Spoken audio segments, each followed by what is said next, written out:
queria só fazer um esclarecimento, uma impressão muito errada que das pessoas a meu respeito. Isso é muito sério. Eu não sou palmeirense. Não sou. Eu sou flamenguista. Ou seja...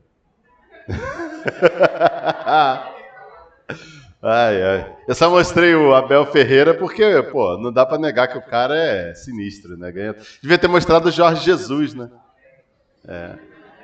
Estamos aguardando ansiosamente pelo seu retorno, né? Só uma pergunta, quem aqui fez ou faz prega a palavra? Levanta a mão para eu ver. Nossa, bastante gente, né? Legal. Bom. 2 Coríntios capítulo 4. Vamos falar sobre a receita para um ministério resiliente. Há muitos anos eu assisti um filme que causou um certo impacto em mim. Se chama Luz de Inverno.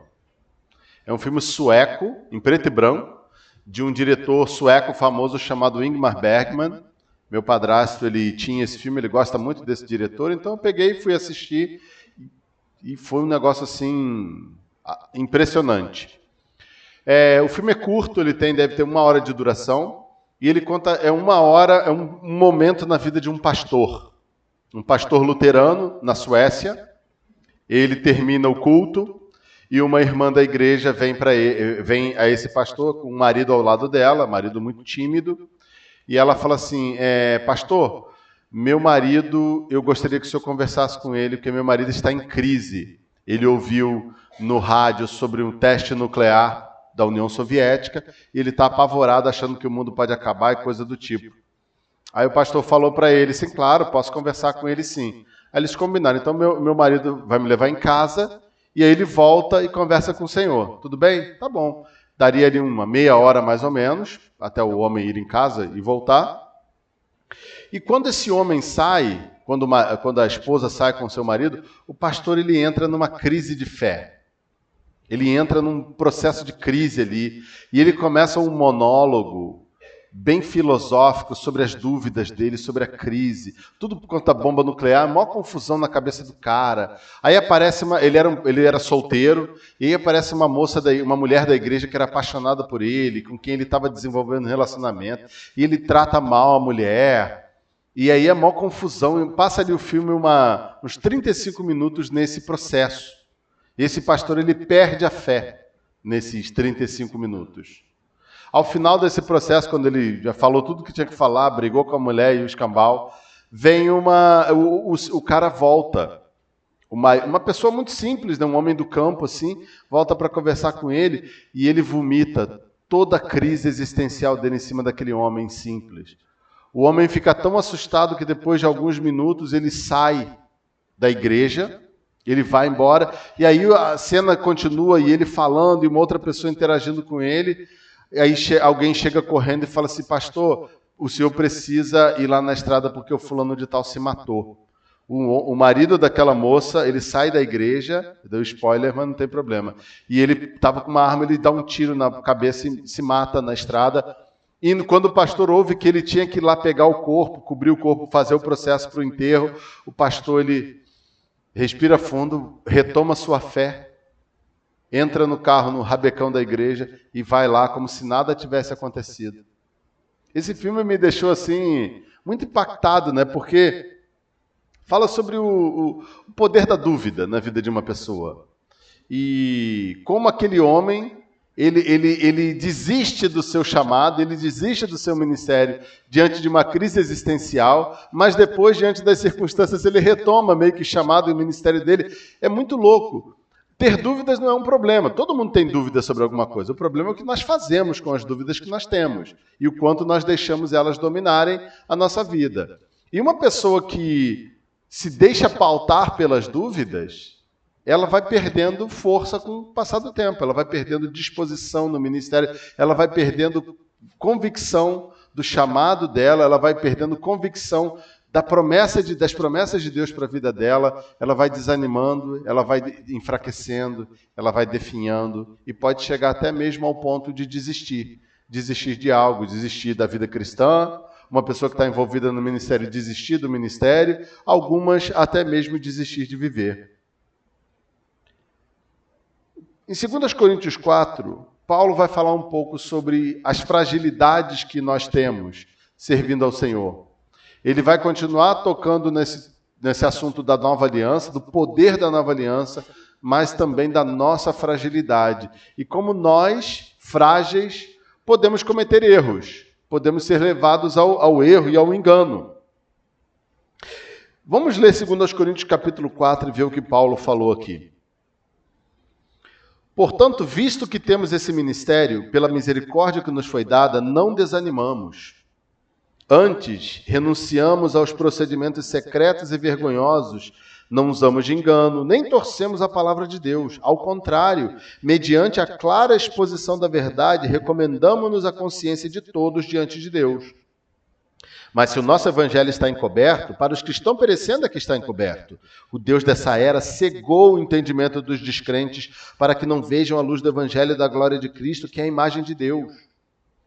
Mas não pregamos a nós mesmos, mas a Jesus Cristo, o Senhor, e a nós como escravos de vocês, por causa de Jesus. Pois Deus que disse, das trevas resplandeça a luz, Ele mesmo brilhou em nossos corações para a iluminação do conhecimento da glória de Deus na face de Cristo.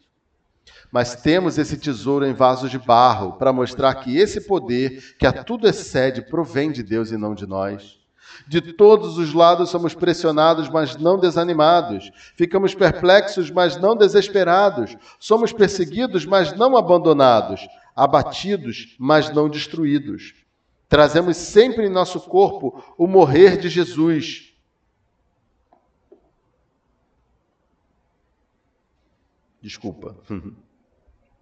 Trazemos sempre em nosso corpo o morrer de Jesus, para que a vida de Jesus também seja revelada em nosso corpo. Pois nós que estamos vivos somos sempre entregues à morte por amor a Jesus, para que a sua vida também se manifeste em nosso corpo mortal. De modo que em nós atua a morte, mas em vocês a vida. Está escrito, criei por isso falei. Com esse mesmo espírito de fé, nós também cremos e por isso falamos. Porque sabemos que aquele que ressuscitou o Senhor Jesus dentre os mortos também nos ressuscitará com Jesus e nos apresentará com vocês. Tudo isso é para o bem de vocês, para que a graça que está alcançando um número cada vez maior de pessoas faça que transbordem as ações de graças para a glória de Deus. Por isso não desanimamos, embora exteriormente estejamos a desgastar-nos, interiormente estamos sendo renovados dia após dia. Pois os nossos sofrimentos leves e momentâneos estão produzindo para nós uma glória eterna que pesa mais do que todos eles. Assim, fixamos os olhos não naquilo que se vê, mas no que não se vê, pois o que se vê é transitório, mas o que não se vê é eterno. Vamos orar mais uma vez. Senhor, obrigado de novo pela Tua palavra e mais uma vez pedimos que o Senhor nos direcione aqui, que o Senhor nos ajude a entender o que o texto está dizendo e como nós podemos aplicar isso à nossa vida. No nome de Jesus, amém.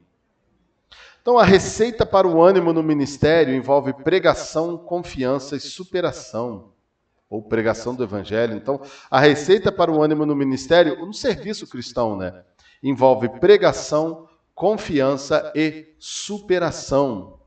E nessa passagem eu quero compartilhar com vocês 3 conselhos para não desanimarmos em nossa caminhada com Deus, para não desanimarmos em nosso serviço ao Senhor ou para não desanimarmos no ministério. 3 conselhos. O primeiro deles, nos versos 1 a 6, sirva pregando o Evangelho. Sirva pregando o Evangelho. Pregar o Evangelho também é servir. Aliás, é a forma mais nobre de servirmos. E a primeira coisa que Paulo fala sobre o nosso serviço pregando o Evangelho é que um ministério baseado no Evangelho, ele não faz uso de artimanhas. Isso é muito importante. Versos 1 e 2. Ele fala no verso 2, desculpa, antes renunciamos aos procedimentos secretos e vergonhosos. Não usamos de engano, nem torcemos a palavra de Deus. Ao contrário, mediante a clara exposição da verdade, recomendamos-nos a consciência de todos diante de Deus. Gente, Paulo só podia recomendar a si mesmos, digamos assim, como ele menciona, porque ele ministrava pregando a palavra. Ele não usava de artifícios, de engano. Você já viu que existem igrejas, não sei nem se essas são igrejas, que vivem à busca do último produto religioso que eles possam lançar para arrebanhar as pessoas. Existem igrejas que fazem isso porque eles são bandidos, falsos mestres, cretinos que serão punidos por Jesus. Mas existem igrejas que caem no engano de achar que eles sempre têm que fazer alguma coisa para atrair as pessoas, para manter as pessoas. Numa fase é a música assim, na outra fase é a parede de tal cor, na outra fase você muda o nome lá a placa lá do nome, e aí você vai mantendo o interesse das pessoas. Você cria método de evangelismo. A gente tem método de evangelismo que estabelece uma conversa, mas que, na verdade, cria uma armadilha para atrair os incautos, e quando a pessoa se enreda ali no meio daquela conversa, quando ela percebe, ela já está sendo evangelizada. Nós não devemos usar de subterfúgios. Servir pregando o evangelho não exige subterfúgios, não exige artimanhas, não exige armadilhas ou pegadinhas. Pelo contrário, quem vive pregando o evangelho, estabelecendo novos métodos e novas estratégias acaba perdendo de vista o poder do evangelho. E a pessoa começa a se desencorajar. Imagina, quanto mais eu penso que quanto mais nos aproximarmos da tribulação, quanto mais nos aproximamos da tribulação, ou seja, quanto mais caminhamos para o fim dos últimos dias, mais complicada se tornará a vida da igreja. Há pessoas que vão rejeitar o evangelho com cada vez mais clareza. Hoje eu estava lá no apartamento lá assistindo um vídeo. Eu não sei se vocês ouviram essa história, mas há algum tempo, coisa de um ano e meio, um homem na Inglaterra, ele foi preso porque ele estava orando em frente a uma clínica de aborto. Tá? Estava orando. Ele simplesmente parou em frente à clínica de aborto, virou de costas e ficou quieto. A polícia veio, foi denunciado, né? A polícia veio, levou o homem. O senhor estava orando? Estava orando. Levaram o homem para a delegacia e ele foi processado. A juíza lá do condado processou, ele tem que pagar indenização e tudo mais, fazer serviço social lá, porque ele estava orando. Existe um perímetro. Aí hoje eu estava vendo uma matéria lá, uma jornalista quebrando pau, porque estão querendo transformar isso numa lei que pessoas não poderão mais orar contra a clínica de aborto dentro da sua própria casa. Orar contra a clínica de aborto será crime na Inglaterra. Esse tipo de coisa que você fica assim, cara, eu não acredito que isso vai passar na Inglaterra. Mas sabe-se lá o que pode acontecer? Então, pessoas que vivem evangelizando, vivem servindo a Deus, que buscam criar artimanhas e um monte de coisas e um monte de métodos e de sistemas para dar continuidade ao ministério deles, elas perdem de vista que o evangelho pelo evangelho, ele é capaz de abalar as estruturas desse mundo, ao ponto de um grupo, de uma clínica de aborto, ter medo de oração. Um ministério baseado no evangelho não faz uso de artimanhas. Quando o ministério começa a fazer uso de artimanhas, isso já é um passo em direção ao desânimo, porque chega uma hora que você não tem mais novas ideias e as antigas param de funcionar. Uma coisa que a gente tem que lembrar é o seguinte: isso era um problema lá com os falsos mestres da igreja de Corinto, que Paulo estava chamando a atenção daqueles irmãos. Quem não aceita o evangelho tem os olhos vendados por Satanás. Gente, não é falta de método, é o diabo. Olha só o capítulo 3, o diabo é o coração, né? Olha o verso 4 que ele fala. O Deus dessa era cegou o entendimento dos descrentes para que não vejam a luz do Evangelho da glória de Cristo, que é a imagem de Deus. O problema das pessoas que ainda não entregaram a vida a Cristo, mesmo já tendo ouvido o Evangelho, não é que você aplicou o método errado. Não é que a sua igreja tocou a música desatualizada ou não pintou a parede da cor certa. O problema é que o diabo está cegando o entendimento dela, gente. O diabo está vendando o olho da pessoa para a pessoa não ver a glória de Deus, que é a pessoa de Cristo. O que você faz, então? Você prega o Evangelho, porque pregar o Evangelho é, de fato, servir e representar a Cristo. Porque uma hora o véu cai, gente. Uma hora Deus mete a mão na mão do diabo e fala, sai daqui que esse aí me pertence. Uma hora Deus trabalha no coração daquela pessoa. Tem aquela ideia, uma das doutrinas da graça, reafirmadas constantemente. O chamado de Deus é irresistível.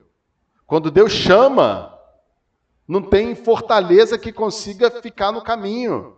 Deus chama, a pessoa se entrega. Agora, Deus chama por meio do quê? Por meio do Evangelho. Deus não chama por causa do método. Deus chama por conta da verdade de que Cristo morreu na cruz pelos nossos pecados, foi sepultado e ressuscitou ao terceiro dia. Ascendeu aos céus e prometeu que voltará fisicamente para nos ressuscitar e estabelecer o seu reino. Essa é a verdade do Evangelho. Então, sirva pregando o Evangelho. Esse é o primeiro conselho. Versos 5 e 6 ele diz, mas não pregamos a nós mesmos, mas a Jesus Cristo, o Senhor, e a nós mesmos, e a nós como escravos de vocês, por causa de Jesus. Pois Deus que disse, das trevas resplandeça a luz, Ele mesmo brilhou em nossos corações para a iluminação do conhecimento da glória de Deus na face de Cristo. Gente, a única pessoa nesse mundo que pode acender o interruptor no coração de uma pessoa é Deus. Nós não podemos acender o interruptor no coração de ninguém. Só Deus pode alcançar. E Deus faz isso. Hoje eu fui almoçar com um pastor e nós estávamos saindo, estava aquele calor característico aí. Nunca deixamos de falar sobre o calor, né? Aquela figura presente em nossas vidas. Estávamos saindo do restaurante, já nos aproximando da porta, e o calor já estava estendendo as mãos e puxando a gente assim, vem, e o pastor pegou o celular dele, abriu o aplicativo, clicou, e o ar-condicionado do carro se ligou. O carro estava, sei lá, a 50 metros da gente. Gente, que maravilha! Que maravilha! É Deus fazendo. Imagina Deus no aplicativo. Deus abre o aplicativo dele lá no céu, que não é chinês, e clica, né? E clica, e a luz brilha no coração daquele que está ouvindo o Evangelho. Então, gente, só fala, só serve, não precisa. A tarefa é nossa, o resultado é de Deus. Segundo conselho, para nós não desanimarmos do nosso ministério do Senhor, dependa do Senhor para superar as suas fraquezas. Dependa do Senhor para superar as suas fraquezas.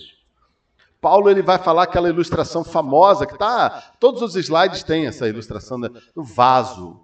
Já viu um vaso de barro? É a coisa mais simples do mundo para se quebrar. Nós temos esse tesouro, essa glória. Nós somos vasos de barro, mas estão cheios dessa glória. Gente, mas Paulo está falando para a gente aqui em 2 Coríntios o seguinte, a pressão exercida sobre nós, esse mundo exerce pressão sobre nós, não é? Vocês lembram daquele, acho que há um ano mais ou menos, um ano e meio, um grupo de pessoas que entrou num pequeno submarino para explorar, acho que a carcaça do Titanic, alguma coisa assim, e o troço, eles morreram, as 5 pessoas morreram esmagadas por causa da pressão. Você desce, quando você mergulha no rio, numa piscina, você começa a ir até o fundo, seu ouvido começa a doer, a pressão, né? Aquela pressão esmagando você. A pressão desse mundo, exercida sobre nós por esse mundo, por um mundo que jaz no maligno e que está debaixo da esfera de domínio de Satanás, que é o príncipe desse mundo, ela pressiona a gente, como a pressão do oceano fez sobre aquele submarino para esmagar aquele submarino. Agora você sabe que o que faz com que uma estrutura resista à pressão é uma força interna que contrabalanceia a pressão, ela empurra para fora. A pressão empurra de fora para dentro, mas se você tem algo de dentro para fora pressionando, fazendo uma força contrária da mesma intensidade, a estrutura ela não entra em colapso. Esse mundo exerce uma pressão absurda sobre nós, mas essa pressão ela é contrabalanceada pelo poder de Deus que está dentro de nós. Por que o mundo não pode esmagar a igreja de Cristo? Porque o que está dentro da igreja de Cristo é o poder de Deus que contrabalanceia a pressão do mundo. Pelo contrário, se expande e consegue arrebentar com as estruturas desse mundo. Versos 7 a 9, o ministério que trouxe morte, ele está falando lá do ministério da antiga aliança, né? Desculpa, eu estou lendo o versículo errado. Mas temos esse tesouro em vasos de barro, para que... Estou lendo o versículo errado? Não. É o mesmo. Mas temos esse tesouro em vasos de barro para mostrar que esse poder que a tudo excede provém de Deus e não de nós. De todos os lados somos pressionados, mas não desanimados. Ficamos perplexos, mas não desesperados. Somos perseguidos, mas não abandonados. Abatidos, mas não destruídos. Lembra que os falsos apóstolos, eu mencionei ontem, que eles estavam dizendo, Paulo não pode ser um servo de Deus, um ministro do Senhor, porque ele sofre muito? Paulo fala, sim, eu sofro muito, pressão o tempo inteiro, mas isso não me derruba.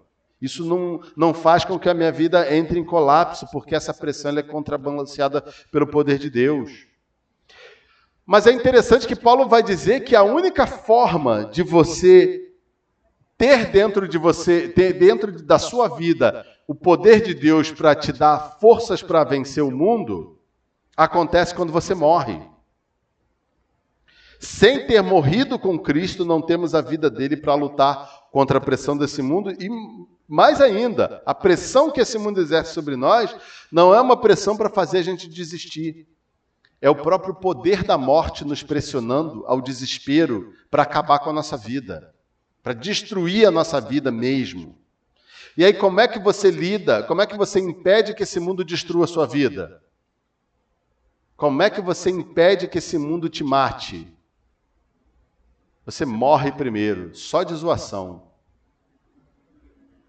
Você morre em Jesus. Você é sepultado com Cristo. Porque quando você morre, a morte não pode mais fazer nada sobre você. Você volta à vida e não há pressão que possa te destruir. Sem ter morrido com Cristo, não temos a vida dele para lutar contra a morte. Você precisa morrer para ter a vida de Cristo na sua vida. Verso 10, ele diz, trazemos sempre em nosso corpo o morrer de Jesus para que a vida de Jesus também seja revelada em nosso corpo. Se você ainda não morreu para esse mundo em Cristo Jesus, não tem como o poder de Deus agir dentro de você, porque o poder de Deus, ele age por meio da ressurreição do seu homem interior. Qual é a nossa parte, então, nisso tudo? O que a gente faz, então? Qual é o nosso papel nesse ministério? Bom, a nossa morte espírita, a nossa morte, nós mesmos morrendo para o mundo, a nossa morte ela abrirá espaço para a vida de Cristo alcançar outros a partir da nossa vida. Versos 11 e 12, ele vai dizer o seguinte, pois nós que estamos vivos somos sempre entregues à morte por amor a Jesus, para que a sua vida também se manifeste em nosso corpo mortal, de modo que em nós atua a morte, mas em você a vida. Sabe por que os coríntios puderam ser salvos? Sabe por que os coríntios tiveram a oportunidade de receber a Cristo e receber a vida de Cristo? Porque alguém que já tinha morrido para si mesmo, morrido para esse mundo, e que estava cheio do poder de Deus para contrabalancear o poder da morte nessa vida, pôde chegar para eles e falar do Evangelho, e aí eles se tornaram participantes da vida de Cristo. Você quer levar alguém a ter uma experiência como a sua? Você quer ajudar alguém a experimentar essa transformação que necessariamente passa por morrer para esse mundo? Então você precisa deixar a morte do seu eu, a morte de si mesmo, abrir espaço para a vida de Cristo alcançar os outros por meio de você. Você precisa que Cristo viva em você. Porque se Cristo não viver em você, você não vai chegar a lugar nenhum e você não vai poder ser bênção na vida de ninguém. Paulo vai falar lá em Colossenses, né? Que isso é uma coisa, eu acho essa expressão tão bonita. Deixa eu chegar aqui. Colossenses. Ele vai dizer, lá no capítulo 1, né? Ele vai dizer no verso 21, antes vocês estavam separados de Deus e na mente de vocês eram inimigos por causa do mau procedimento de vocês, mas agora ele os reconciliou pelo corpo físico de Cristo mediante a morte, para apresentá-lo diante dele santos, inculpáveis e livres de qualquer acusação, desde que continuem alicerçados e firmes na fé, sem se afastarem da esperança do evangelho que vocês ouviram e que tem sido proclamado a todos que estão debaixo do céu. Esse é o evangelho do qual eu, Paulo, me tornei ministro. Paulo fala ainda em Colossenses, né, que esse poder de Deus atuando na nossa vida quando nós morremos e ressuscitamos nele, era um mistério, né, que esteve oculto nos séculos passados, para as gerações passadas, mas que agora foi manifesto a todo o seu povo, que somos nós, né? Por meio da igreja, Deus quis fazer conhecido ao mundo a riqueza da glória desse mistério. E qual é a riqueza da glória desse mistério? É Cristo em nós, a esperança da glória. Só morrendo, Cristo pode nos dar vida. A nossa morte vai abrir espaço para a vida de Cristo alcançar a outros. Agora, se nós tentarmos fazer tudo com o nosso próprio poder, com a nossa própria inteligência, com as estratégias que nós elaboramos, nós não chegaremos a lugar nenhum. Com isso eu não estou dizendo que você não deve se preparar. O pessoal fez Prega a Palavra, que você não deva fazer o Prega a Palavra, que você não deva fazer um curso de evangelismo, que você não deva fazer um curso de discipulado, que você não deva entender e aprender cada vez mais como compartilhar a sua fé de maneira eficiente, que você não possa criar um ambiente agradável no culto público, onde uma boa música será cantada, onde você vai ter uma boa iluminação, onde você vai ter o conforto de sentar numa cadeira ali que você vai conseguir passar 1 hora sentado ouvindo uma mensagem, cantando. Não é nada disso. Só que é muito mais do que isso. Você pode fazer uso de todas essas ferramentas. Todas essas ferramentas. Você pode fazer o melhor, você pode criar um ambiente mais aconchegante do mundo para você e para os outros irmãos se sentirem bem. Mas é muito mais do que isso. É isso. Você tem liberdade em Cristo para isso. Só que você não pode depender disso para que o serviço, para que o ministério seja feito de maneira agradável. Sabe por quê? Porque uma hora as pessoas vão parar de vir. Uma hora o aconchego, o conforto, a iluminação, a boa música, ela não vai mais ser suficiente. Eu estive conversando com alguns de vocês e falaram que tem 2 shoppings aqui em Boa Vista. E como há pessoas muito otimistas aqui, me disseram que um está fechando e o outro logo fechará. Falei, rapaz, que coisa. Imagina, as pessoas, é a mesma história, abre o shopping. Por que shopping é bom? Porque shopping tem ar-condicionado. Não é? Mas não é só isso. A psicologia do shopping center é a seguinte, pessoas. Onde há pessoas, há mais pessoas interessadas em vir.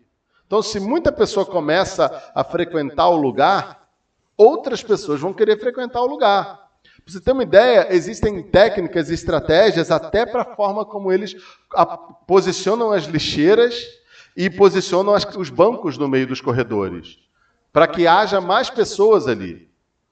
Agora, você faz o negócio assim da maneira mais perfeita do mundo, mas no final das contas, se uma pessoa começa a deixar de ir, outra começa a deixar de ir, outra, ninguém vai mais. Você bota o seu melhor em fazer o seu melhor, em criar todas as estratégias.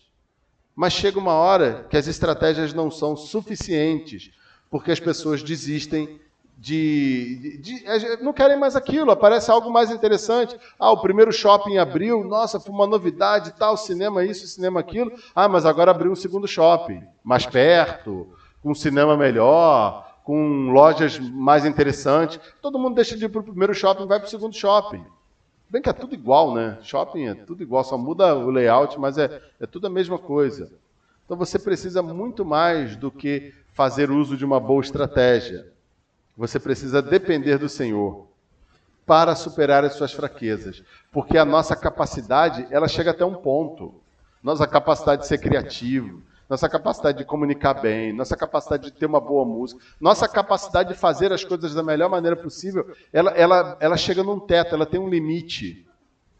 E quando o coração daqueles que não conhecem a Cristo e não estão mais satisfeitas com aquele limite que nós alcançamos, as pessoas não virão mais. Aliás, tem muita gente que está amadurecendo, está no princípio do processo de maturação na fé cristã, que ainda não entendeu quando você não entendeu muito bem as coisas. Essas pessoas também, quando enjoarem, se elas perceberem que o poder de Deus não está agindo, se elas perceberem que ninguém ali está disposto a viver a vida de Cristo, se elas perceberem que Deus não está mais presente naquele lugar, elas vão deixar, isso vai interromper o processo de discipulado delas, e elas não vão querer mais.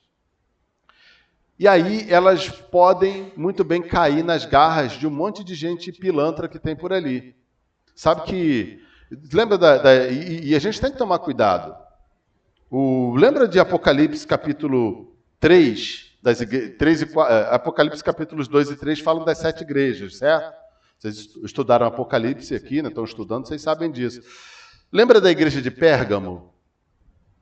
O que tinha na cidade de Pérgamo? O trono de Satanás estava lá. E o trono de Satanás era atraente. A igreja estava ali. Mas o trono de Satanás estava naquela cidade. O trono de Satanás era provavelmente o altar do deus Zeus. Era um dos santuários mais importantes da Ásia Menor. As pessoas fluíam para Pérgamo para participar da adoração a Zeus. Se você se você não se pautar por aquilo, se você não morrer para si mesmo e não deixar Cristo, com o poder da ressurreição, usar a sua vida, você vai perder espaço e as pessoas vão começar a seguir a Satanás, vão ter prazer em ter os seus olhos vendados, porque o trono de Satanás habita em tantos lugares por aí. Satanás é o príncipe desse mundo. E onde Satanás age, a gente pode pensar que a coisa é desagradável e tudo mais. Não é. É atraente para o mundo. Porque Satanás faz aquilo que nós não devemos fazer. Ele usa artimanhas. Ele vende ideias. E tem um monte de igreja aí que parece mais altar de Satanás do que lugar de Deus, que ficam usando artimanhas. Aliás, o trono de Satanás está em Manaus, né? Porque, para mim, o filho do demônio mora... Desculpa, gente, eu devia ter falado isso não. Tem um cara nesse país, ele é de Manaus. Meu irmão, aquilo ali é filho do diabo, assim, com D maiúsculo. O diabo fez teste de DNA e veio certinho ali. Atrai gente pra caramba para a igreja dele. Igreja não, para aquela sinagoga do diabo lá. Gente... Esse tipo, quando nós não fazemos o nosso trabalho, quando nós passamos a depender de técnicas e tudo mais, e a gente vai perdendo o momento, e as pessoas vão se interessando por outras coisas, elas acabam se interessando por esse tipo de ministério. Ministério desse cara aí.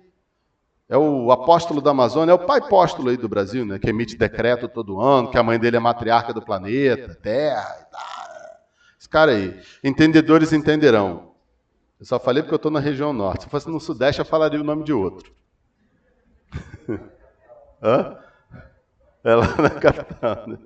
Então, gente, dependa do Senhor para superar as suas fraquezas. E o terceiro conselho para nós não desanimarmos no ministério, segundo o que eu encontro nesse texto, é foque na eternidade. Foque na eternidade, versos 13 a 18. E para focar na eternidade, Paulo vai dizer para a gente o seguinte: só quem já venceu a morte pela vida de Cristo conseguirá focar na eternidade. Porque quem está vivo para esse mundo e só se preocupa com as coisas desse mundo, não vai focar no que transcende esse mundo, gente. Não tem como. Uma pessoa que está viva nesse mundo e está tão satisfeita com as coisas desse mundo, essa pessoa não vai focar nas coisas que estão além desse mundo. Ela só vai querer saber do que está por aqui. Versos 13 e 14, Paulo vai falar lá no capítulo 4. Está escrito: cri, por isso falei. Com esse mesmo espírito de fé, nós também cremos e por isso falamos. Porque sabemos que aquele que ressuscitou o Senhor Jesus dentre os mortos, também nos ressuscitará com Jesus e nos apresentará com vocês. Gente, só quem já venceu a morte pela vida de Cristo conseguirá focar na eternidade. Quem não entregou a vida a Jesus Cristo ainda, quem não o reconheceu como seu único e suficiente Salvador, quem não foca nas promessas do Senhor que disse que Ele vai voltar para nos buscar, para que onde Ele estiver nós estejamos também, essa pessoa, ela não consegue ver além desse mundo. Ela não consegue ver além do horizonte desse planeta. Ela não consegue ver além do horizonte da riqueza, do poder, da glória, do prazer e de todas as coisas que esse mundo faz para nos atrair. Por outro lado, quando morremos para nós mesmos, aí sim nós experimentamos o poder da ressurreição e nós podemos falar da ressurreição para outros. Verso 15 ele diz: tudo isso é para o bem de vocês, para que a graça que está alcançando um número cada vez maior de pessoas faça que transbordem as ações de graças para a glória de Deus. Quando você entende quem você é em Jesus Cristo, quando você entende que o seu lugar não é nesse mundo, que você já morreu para esse mundo e nasceu para uma nova vida em Jesus Cristo, e você leva essa mensagem para as pessoas, e você fala para as pessoas: você não precisa ficar preso a tudo que está diante dos seus olhos, você não precisa viver uma vida correndo atrás da riqueza, do poder, da glória, do prazer, da realização. Você não precisa tentar encontrar sentido em coisas que passam.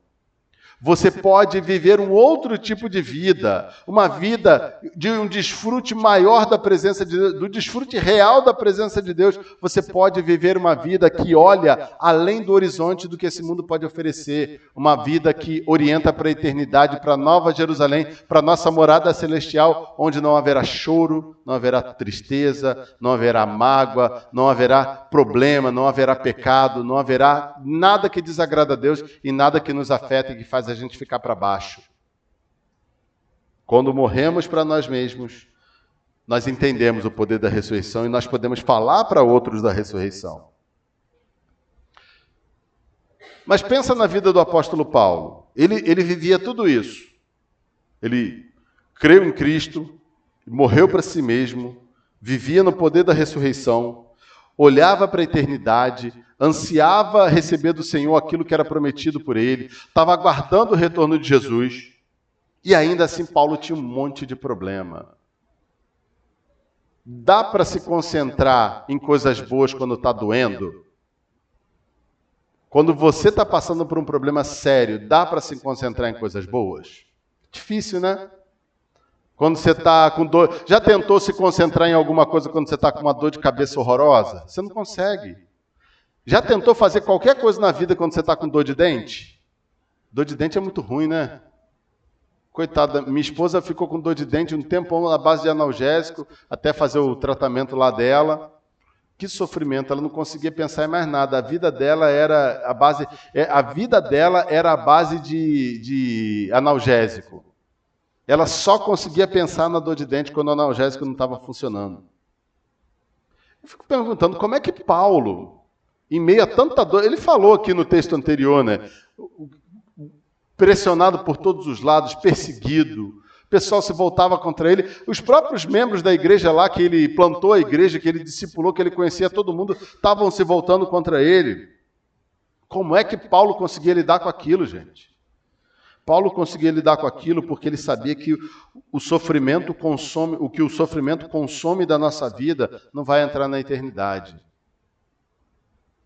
O sofrimento ele consome a nossa saúde, ele consome a nossa energia, ele consome as nossas riquezas, consome tudo. Lembra da mulher com fluxo de sangue lá nos evangelhos?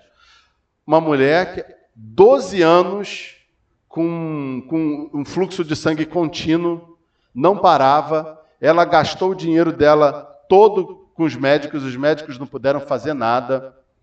Ela vivia num estado de impureza cerimonial constante, ou seja, ela não podia cozinhar, ela não podia preparar uma comida para o seu marido e para os seus filhos. Porque quem tocasse numa comida feita por ela, ou segurasse um prato, um talher tocado por ela, se tornava cerimonialmente impuro. Gente, a vida daquela mulher acabou, gente. Acabou. 12 anos, acabou. Assim, até você pensa, pô, mas a mulher podia ter se matado logo, né? Passou 12 anos naquela desgraça. Por que aquela mulher não tirou a própria vida? Suicídio existia no mundo antigo. Cara, a vida daquela mulher acabou.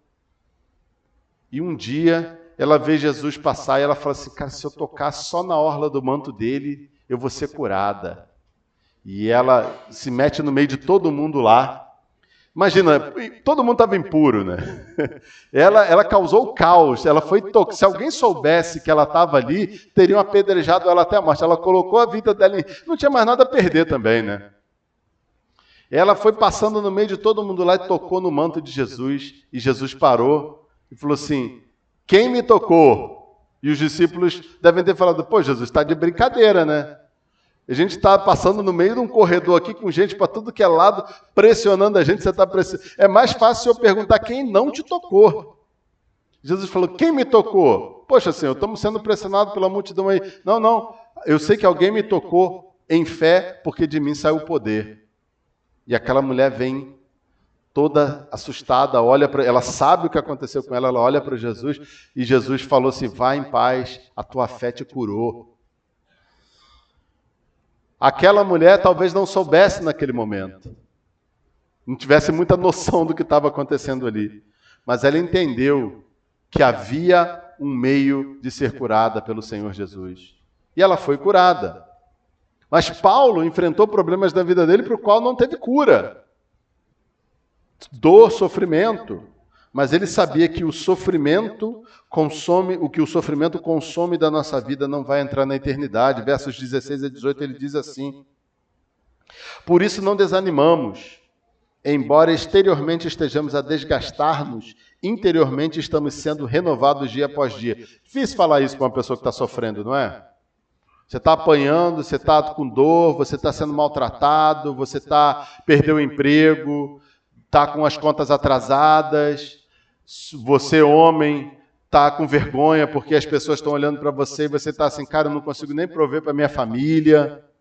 É difícil, né, você pensar, olhar além do horizonte desse mundo quando está doendo. Pois os nossos sofrimentos leves e momentâneos estão produzindo para nós uma glória eterna que pesa mais do que todos eles.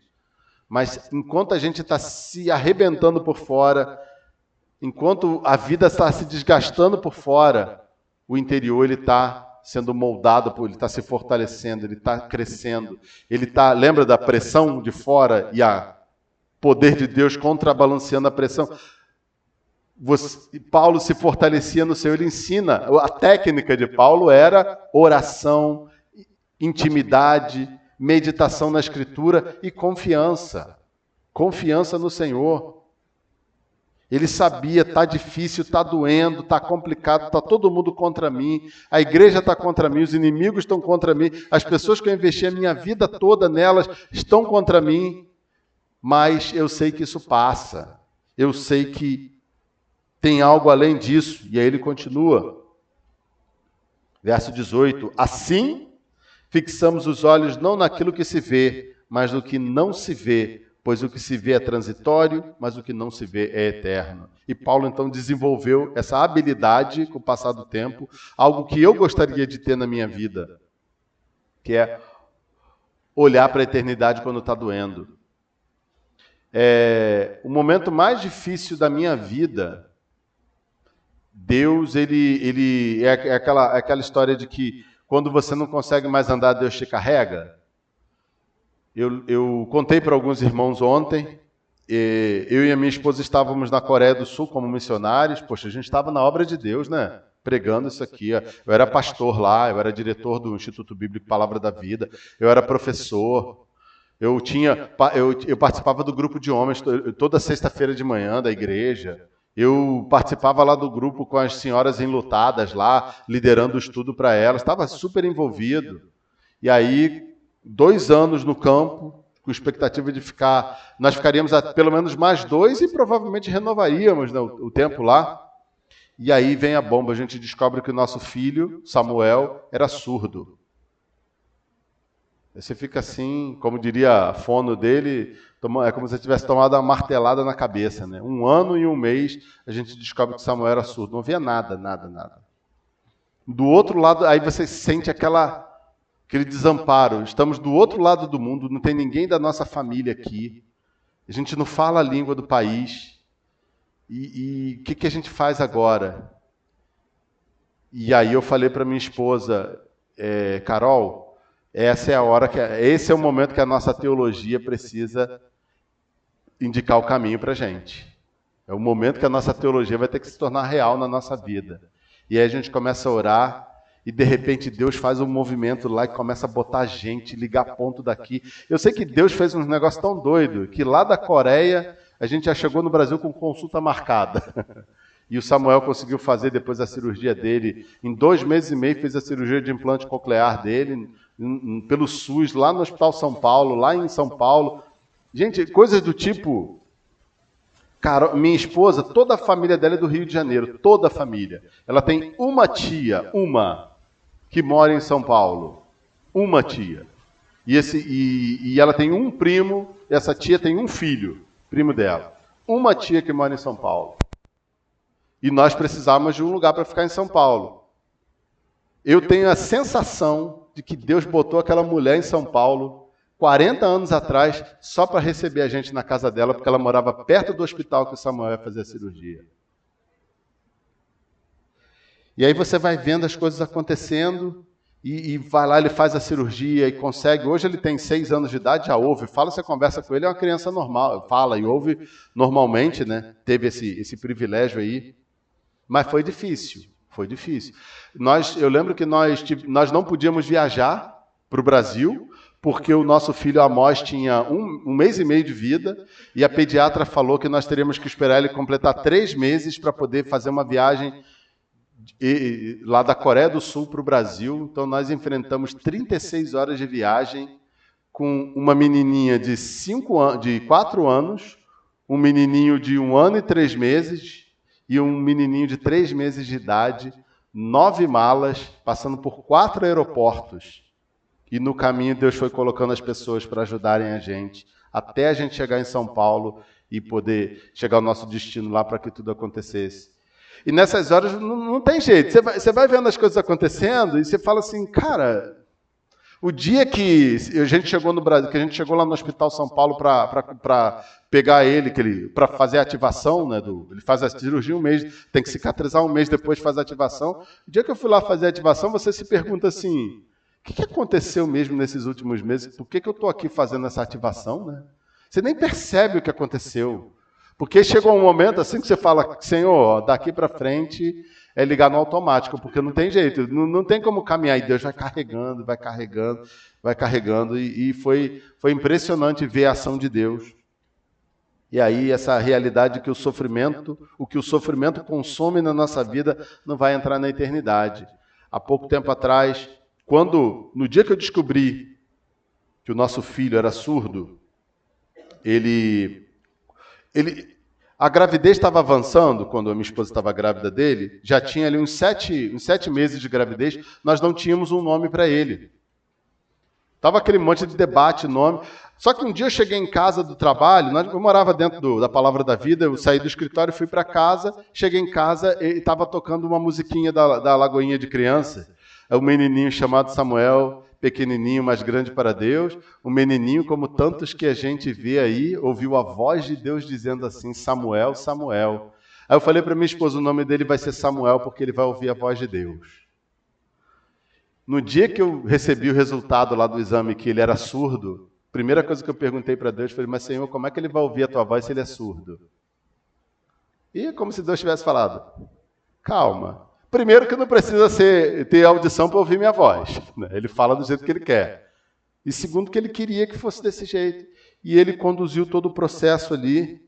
E hoje eu fico impressionado quando eu penso nessa história, mas o Senhor mostrou. Gente, aquilo que o sofrimento consome nessa vida não vai entrar na eternidade. O que Paulo está dizendo. A vida é cheia de momentos difíceis. Aliás, tem gente que passa a vida inteira só com momentos difíceis. Tem gente que chega a uma certa idade que dali para frente é só para trás. Né? Tem gente que chega numa certa idade que vai ao médico, só falta o médico dizer, olha, daqui para frente só vai piorar, se prepara porque eu não sei onde vai terminar essa estrada aí, mas vai ser num lugar bem doloroso.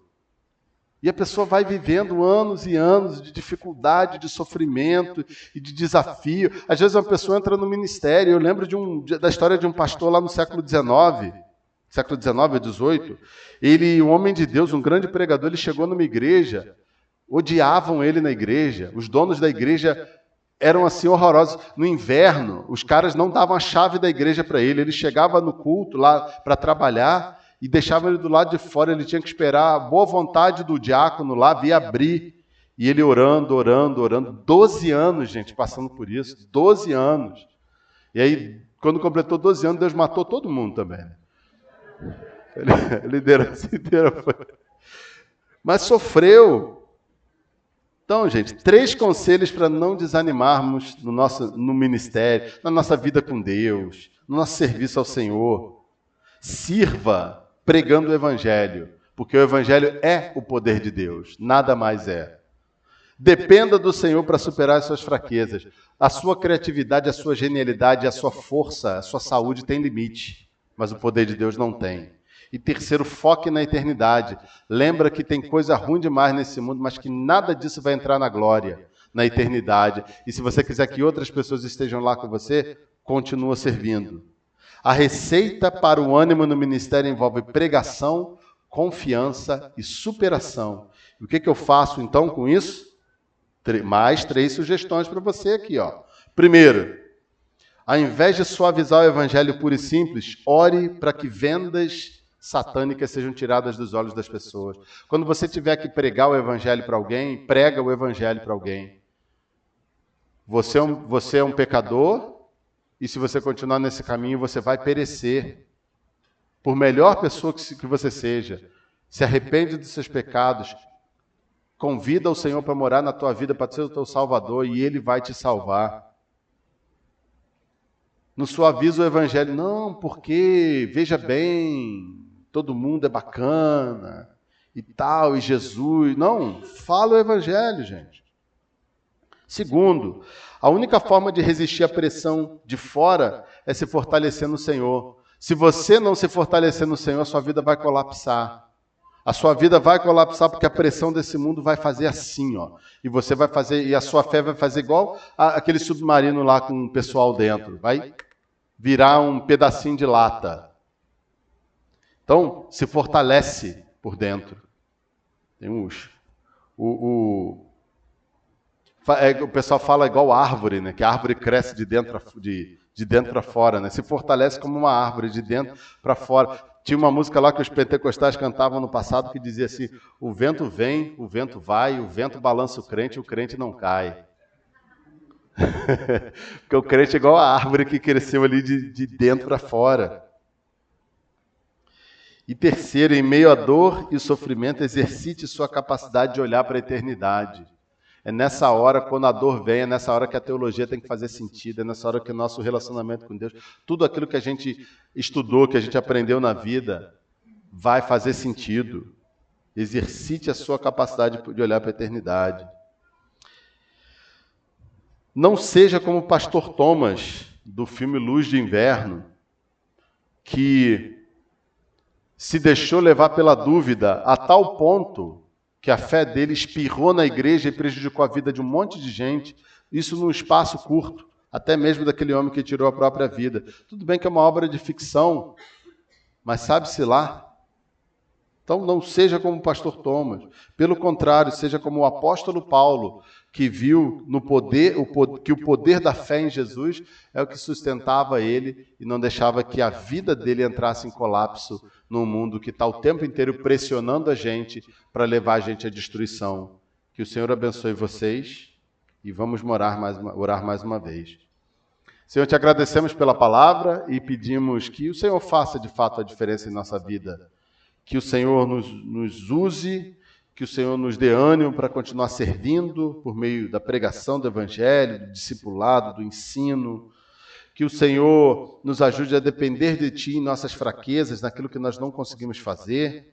E que o Senhor nos dê um foco na eternidade, ó Pai, porque a nossa salvação vem de lá, quando Cristo se revelar para nos ressuscitar e para nos tomar para estar com Ele para sempre, Deus. Muito obrigado por tudo isso, em nome de Jesus. Amém.